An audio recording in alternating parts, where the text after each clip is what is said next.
नमस्कार। आगे बढ़ते हैं और धनु लग्न में चंद्रमा की बात करते हैं।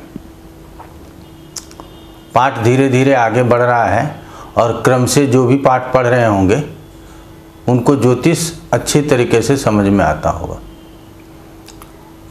8-10 मिनट का पाठ है, 12 मिनट का पाठ है, बहुत छोटा छोटा पाठ होता है। हम यही कहेंगे कि पहले सुन लीजिए, 2-4-10 पाठ समझिए। अगर समझ में आता है तो फिर 1 से शुरू कीजिए और पूरे पाठ को पढ़िए। विश्वास रखिए कि आप जरूर ज्योतिष सीख पाएंगे।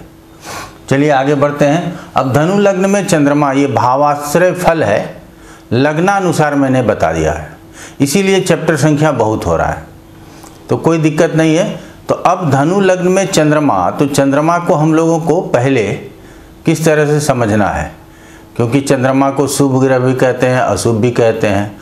ये आप लोग पाठ के पूर्व में जाकर के समझ लीजिएगा कि क्षीण चंद्रमा किसे कहते हैं और शुभ चंद्रमा किसे कहते हैं।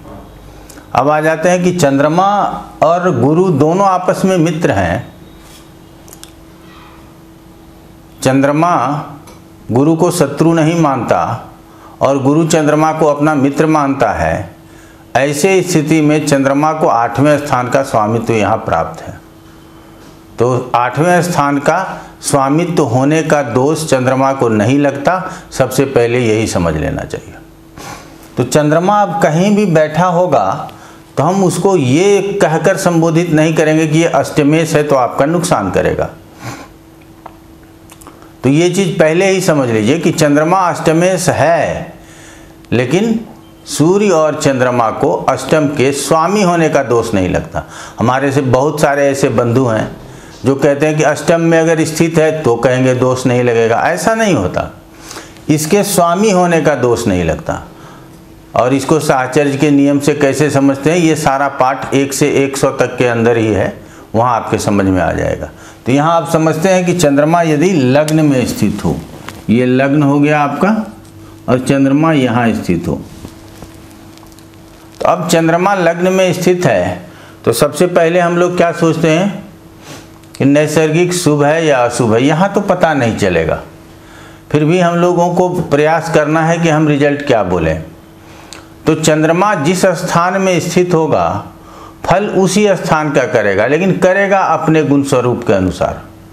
तो यहाँ क्या है कि ये मन के कारक चंद्रमा है और धनु राशि अग्नि तत्व प्रकृति का है। तो ऐसे में जातक के लग्न की राशि और चंद्र की राशि एक ही हो गई, तो ऐसे स्थिति में जातक को क्रोध अधिक होगा। तो क्या करना है, गुस्से के ऊपर कंट्रोल करना है। तो सबसे पहला तो यही हो गया। बाकी के सारे शुभ परिणाम ही लग्न में स्थित होकर के चंद्रमा देंगे और ऐसे जातक दीर्घायु होते हैं, ये मानना चाहिए। अब यहाँ से चंद्रमा की दृष्टि सप्तम स्थान के ऊपर है, तो सप्तम स्थान के ऊपर यदि चंद्रमा देखें तो सप्तम के विषय में विशेष रूप से बताना पड़ेगा कि अर्थात चंद्रमा जिस स्थान में स्थित हो और जिस स्थान को देखे उस स्थान के प्रति विशेष दायित्व रखता है। तो दायित्व रखता है तो आमोद प्रमोद का सुख मिले, सांसारिक सुख भोगों में वृद्धि हो और यात्रा से लाभ मिले, ऐसा कहना चाहिए। अभी आप लोग देखेंगे कि मैं चंद्रमा के सभी दृष्टि के अनुसार सारे फल अच्छा कहूँगा। क्यों? क्योंकि चंद्रमा और बुध कंडीशनल अशुभ ग्रह है, तो इसीलिए, और अधिकांश जगहों पर इसको शुभ के तरह ट्रीट किया गया, इसीलिए आप लोग ये समझिएगा कि इसकी दृष्टि शुभ ही होती है। अन्यथा यदि कोई 2 अशुभ ग्रह और किसी भाव को न देख रहा हो, तो यहाँ आप लोगों को सिर्फ चंद्रमा को समझना है। तो ऐसे जातक लग्न में चंद्रमा है, प्रकृति गुस्सैल होगा, लेकिन हास्य और व्यंग्य प्रिय होंगे। मन हमेशा सांसारिक सुख भोगों की ओर लिप्त रहेगा और सांसारिक सुख भोग को प्राप्त करने वाले भी होंगे। अब चंद्रमा यदि दूसरे स्थान में है, तो चंद्रमा दूसरे स्थान में है तो सबसे पहले साधारण फल समझिए कि मन में जो भी बात होगी उसको प्रकट कर लेंगे। मन के अंदर बात रहेगी नहीं, क्योंकि ये वाणी स्थान के ऊपर चंद्रमा आ गया।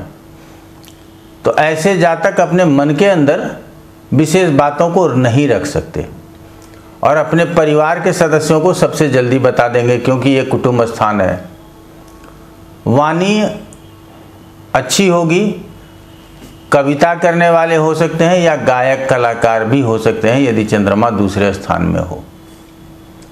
शेर व शायरी करने वाले हो सकते हैं यदि चंद्रमा दूसरे स्थान में हो। अर्थात वाणी के ऊपर इस चंद्रमा का प्रभाव अच्छा जाएगा। और चंद्रमा यहाँ स्थित होकर के सीधे अपने घर को देख रहा है, तो आप लोग समझ सकते हैं कि अपने घर की वृद्धि करेगा। ऐसे में आयुष्य की वृद्धि होगी, जातक दीर्घायु होंगे। लेकिन हम हमेशा कहते हैं कि सिर्फ एक चंद्रमा के को देखकर हम पूरा निर्णय नहीं ले सकते।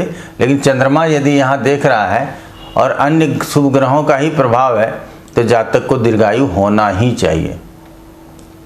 अब दूसरे स्थान से धन के प्रति सजगता बनी रहेगी।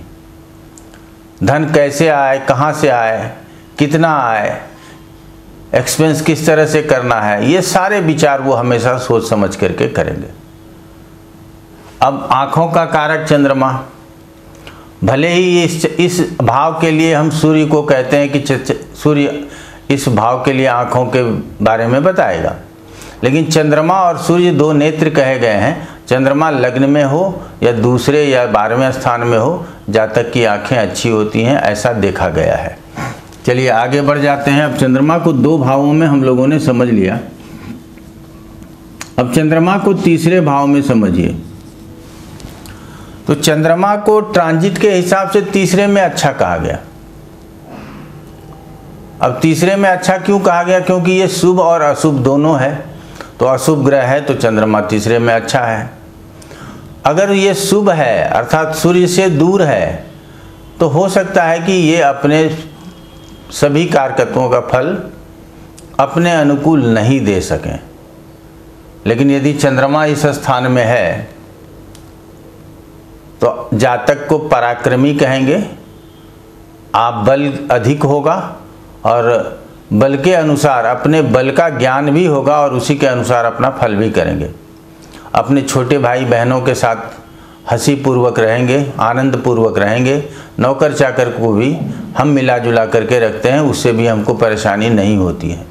चंद्रमा यदि तीसरे स्थान में हो, किसी भी प्रकार का यदि परेशानी जीवन में आता है तो हम उसके ऊपर विजय प्राप्त करते हैं, चंद्रमा यदि तीसरे स्थान में हो। और चंद्रमा की दृष्टि भाग्य स्थान के ऊपर, धर्म स्थान के ऊपर, तो जातक का मन धार्मिक कार्यों में भी लगा रहे, और पिता का मान सम्मान करने वाला हो, धार्मिक पुस्तकों को पढ़ने वाला हो। धर्म के प्रति कट्टरता भी कभी कभी देखी गई है कि ऐसे जातक धर्म के प्रति बहुत कट्टर होते हैं। तो हमारा कहना है कि चंद्रमा मन का कारक है, तो मन प्रभावित करता है और साथ में जिस स्थान में स्थित है उस स्थान का और जहाँ देख रहा है उसका, दोनों का फल करेगा। यहाँ कभी नहीं कहेंगे कि चंद्रमा अष्टमेश होकर के तीसरे स्थान में है तो अब आपको जो है सो यहाँ किसी भी प्रकार का तीसरे का सुख प्राप्त नहीं करने देगा, ऐसा नहीं है। अष्टमेश का तो दोष लगेगा ही नहीं। चंद्रमा शुभ और अशुभ के ऊपर जो कुछ भी आप अंतर ला सकते हैं, लेकिन चंद्रमा को 8वें का स्वामी का दोष नहीं लगाएंगे। चलिए अब चंद्रमा यदि चतुर्थ स्थान में स्थित हो, अब ये चंद्रमा काल पुरुष के पत्रिका में चतुर्थ का ही स्वामित्व रखता है। नैसर्गिक रूप से ये हम लिख ही देते हैं, सब जगह काम आ जाएगा। नैसर्गिक रूप से ये शुभाशुभ है, शुभ और अशुभ दोनों हो सकता है। काल पुरुष की पत्रिका में ये चतुर्थ का स्वामी है, फोर्थ का लॉर्ड है, और वर्तमान धनु राशि में वर्तमान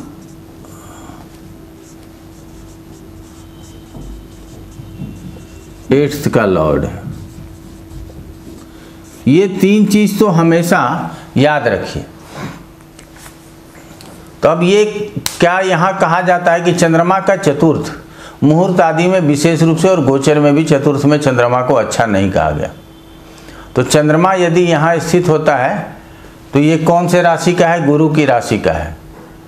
तो ऐसे जातक का मन में द्वेल हो, द्विस्वभाव या द्विस्वभाव वाला इंसान हो। अब क्या है कि चंद्रमा चतुर्थ में है तो माता के लिए प्रिय होना चाहिए, लेकिन कई जगह ऐसा भी लिखा गया है कि कारक भाव नाश आए, और ऐसा उस स्थिति में होगा जब चंद्रमा यहाँ अकेला होगा तो चतुर्थ की हानि करेगा, ये कहा जा सकता है, क्योंकि आइसोलेट प्लैनेट अपने ही मन से चलता है, उसके ऊपर यदि दूसरे का प्रभाव नहीं होता तो वो जैसा चाहता है रिजल्ट करता है। इसीलिए चतुर्थ से कहा गया है कि चंद्रमा को कारक भाव नाश आए। लेकिन आगे चंद्रमा चतुर्थ में हो तो भूमि भवन मकान का सुख मिले, वाहन आदि का सुख आपके जीवन में हो और आप अपना जीवन सुखपूर्वक व्यतीत करें। अर्थात आठवें का कोई भी प्रभाव नहीं लिया हमने। क्यों? क्योंकि यहाँ आठवें का दोष इसको लगना नहीं है। इसके बाद आठवें का दोष किसको लग रहा है, किसको नहीं लग रहा है, साहचर्य के नियम से 8वें 12वें और दूसरे स्थान के स्वामी को चेक कर लेना चाहिए कि उसको इसका दोष लगा है या नहीं लगा है। अगर इसको चेक कर लेंगे तो मार्काध्याय जब पढ़ने जाएंगे तो वहाँ आपको बहुत कुछ समझ में आएगा। तो अब चलिए, चंद्रमा की सीधी दृष्टि कहाँ है? 10वें स्थान के ऊपर है। तो जातक कार्य के क्षेत्र में भी उसका मन हमेशा लगा रहेगा, कामचोर नहीं हो सकते। ऐसे जातक काम के प्रति हमेशा सजग रहेंगे और कार्य को अपने पूरे सामर्थ्य के साथ करना चाहेंगे। यहाँ स्थित है तो हमने कहा कि हमेशा यदि उसके बचत खाते में कुछ भी पैसा हो और संभव हो तो वो घर, जमीन, वाहन आदि खरीदने में की तत्परता उसके अंदर आप देख सकेंगे। तो देखिए, ये पढ़ना आसान है कि चंद्रमा चतुर्थ में है या पंचम में है, लेकिन सभी भावों के साथ मिला करके जब आप पढ़ेंगे तब थोड़ी बहुत आपको दिक्कत होगी। लेकिन यदि सबके अलग अलग फल लिख लेते हैं और फिर सामंजस्य निकाल करके किसी को फल बताते हैं तो आपको परेशानी नहीं होगी। तो यहाँ तो मैं भावाश्रय फल बता रहा हूँ, और हम आप लोगों से बोले भी हैं कि हम ज्योतिष के सारे पाठ इस पे उपस्थित करेंगे।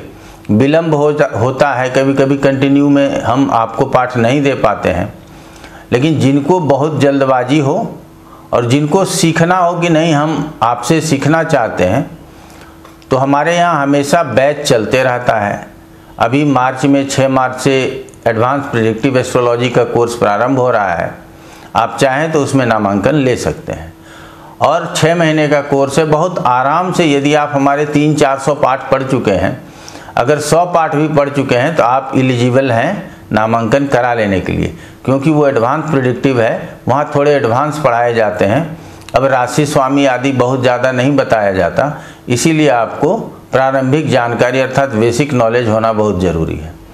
तो चंद्रमा के विषय में हम लोगों को जब कभी भी सोचना होगा, किसी भी भाव के लिए, किसी भी लग्न के लिए सोचना है, तो इन तीनों से आप लोगों को सोचना पड़ेगा। चंद्रमा के ऊपर बुरा प्रभाव हो जाए तो ऐसे जातक के जीवन में मन बड़ा प्रभावित होता है। तो इन सभी बातों को समझते हुए कि चंद्रमा मन का कारक है, चंद्रमा चतुर्थ का कारक है, वर्तमान पत्रिका में अष्टम का स्वामी है। अब जितने जगहों का स्वामी और जितने जगहों का फिक्स सिग्निफिकेटर, उस सब का प्रभाव लेकर के किसी भी पत्रिका में वो फल करते हैं। अगर इस मूल बात को आप समझ जाते हैं तो समझिए कि आप ज्योतिष बहुत अच्छे तरीके से समझ पा रहे हैं। आज इतना ही कहेंगे। आप लोगों का बहुत बहुत धन्यवाद।